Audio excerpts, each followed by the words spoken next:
बेटा हम कर रहे हैं chapter 4 consumers equilibrium with the help of indifference curve analysis.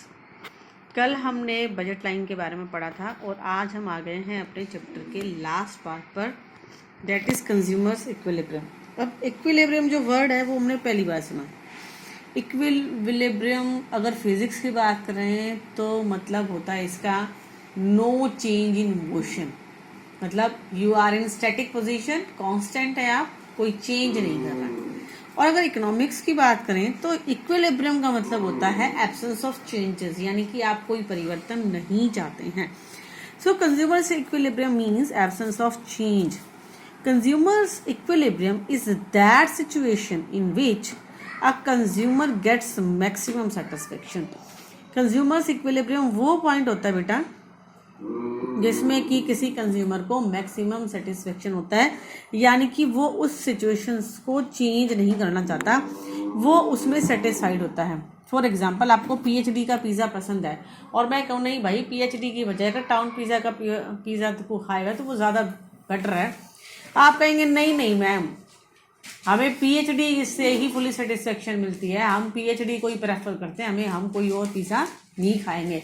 तो कोई फ्री में खिलाए तब भी आप ये कहोगे नहीं यार पीएचडी के ही बेस्ट है। It means you there is a absence of change, आप कोई चेंज उसमें नहीं करना चाहते। तो equilibrium means that situation in which a consumer gets maximum satisfaction out of his given income.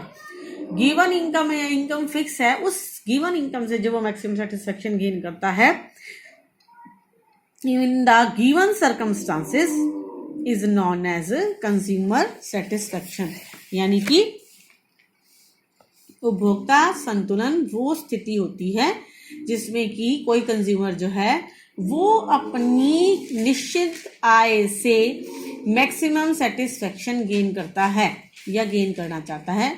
एक कंज्यूमर जो है वो इंडिफरेंस कर्व की हेल्प से ये जान सकता है कि अलग अलग जो गुड्स हैं उनके किस कॉम्बिनेशन के ऊपर वो अपनी इनकम को खर्च करेगा।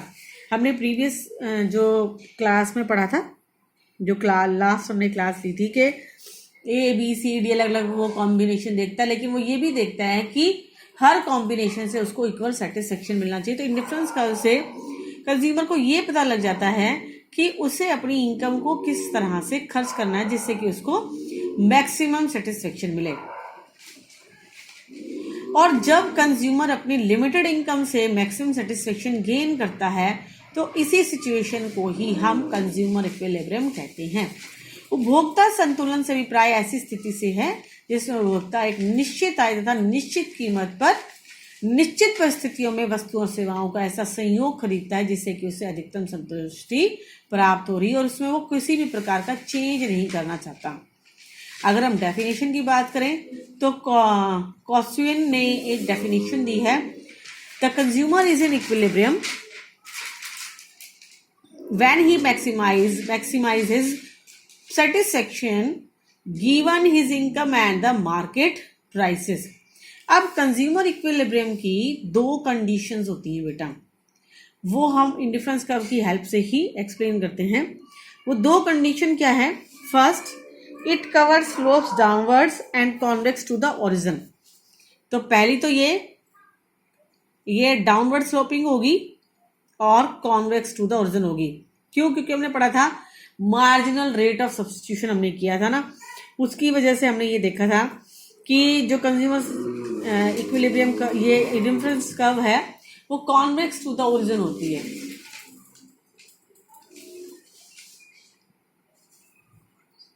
यानी कि जब हम एक को गेन करते हैं तो हमें दूसरे का लॉस करना पड़ता है, जब हम एक को परचेज करते हैं तो हमें दूसरे को छोड़ना पड़ता है। Indifference curve slopes downward and convex to the origin. फिर हम दूसरी कंडीशन क्या है बेटा कि indifferent curve is tangent to the price line और budget line. Tangent to the price line और बजट लाइन।